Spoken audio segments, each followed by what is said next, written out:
The US Air Force just kicked off an effort to field the longest ranged air-to-air missile ever conceived. Now, the Air Force is known for pushing the technological limits of what many deem possible, but this seems pretty audacious, even by those standards. Now, according to a recent notice published by the Air Force Lifecycle Management Center, the branch is now looking to develop an air-to-air weapon that can reach targets as far as 1,000 nautical miles away, which is roughly 11 times further than America's primary long-range air-to-air missile, the AIM-120 AMRAAM. Now that would make this new weapon the longest-ranged air-to-air missile ever fielded by a significant margin, and it really points to America's growing confidence in its distributed off-board targeting kill webs that relay target data to weapons from far-flung sensors, because there is not a tactical aircraft on the planet with a radar that could target an enemy aircraft at anything close to those ranges.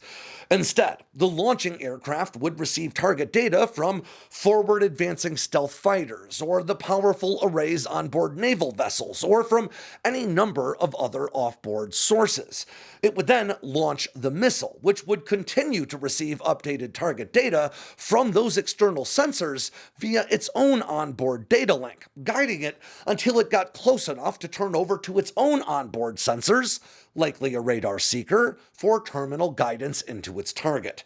Now, a weapon like this would all but certainly only be used to engage large, sluggish targets from standoff ranges, like airborne warning and control aircraft, AWACS, or enemy tankers, maybe strategic bombers, but all but certainly not fighters because they would just be too nimble to hit from that far out. Now, according to a document that was released by the Lifecycle Management Center's Armament Directorate, the Air Force is soliciting vendors for two kinds of new long-range air-launched weapons, both with that same 1,000 nautical mile minimum range requirements, which shakes out to around 1,150 regular miles for the non-pirates in the room. Now, the first of those is that air-to-air weapon, which the document states will be the focus of the initial operating capability of this effort. And the second is an air-to-surface weapon, which, to be honest, would be a lot easier to build.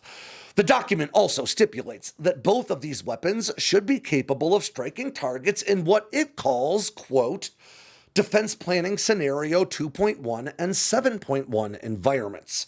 Now, defense planning scenarios are classified planning tools that the Pentagon has previously described as being used for, quote, addressing potential future contingencies that might plausibly occur. So we're not going to be able to glean too much about these scenarios here in the public domain. But after a little bit of digging, I was able to find one agenda published for the 2024 Defense Innovation Marketplace that referred to Defense Planning Scenario 2.1 with the date 2032, suggesting that it's tied to a combat capability that the US military anticipates a nation, probably China, might be able to field by then. I couldn't find anything else specific to scenarios 2.1 or 7.1 in all of my research. Now, this notice marks the earliest stages of development for this new weapons program, so the Air Force can basically gauge responses from industry. So there isn't much in the way of technical details to share yet, because this is really little more than a wish list for defense contractors to assess their ability to fulfill and then make pitches off of. But there are some general assertions that we can make based on existing weapons in service today and the most likely technological paths to their intended aims.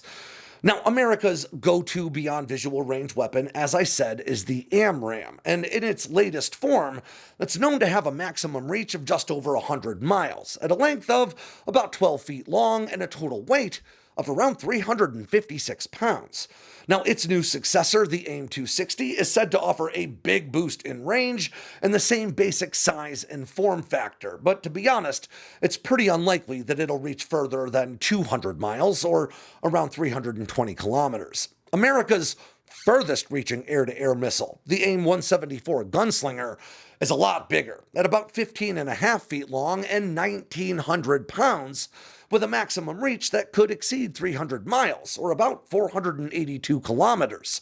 So if we follow that weight trajectory, a standard rocket-powered air-to-air missile like those might weigh in at 10,000 pounds or even a lot more. And while aircraft like the F-15EX can carry that much weight in all, it can't carry that much weight on any single pylon, so that would just not be very feasible. I think it's a lot more likely that this new weapon would have to be an air-breathing air-to-air missile that leverages turbofan, ramjet, or maybe even scramjet propulsion, so more like an air-to-air cruise missile than the Sidewinders and AMRAAMs that we've got today.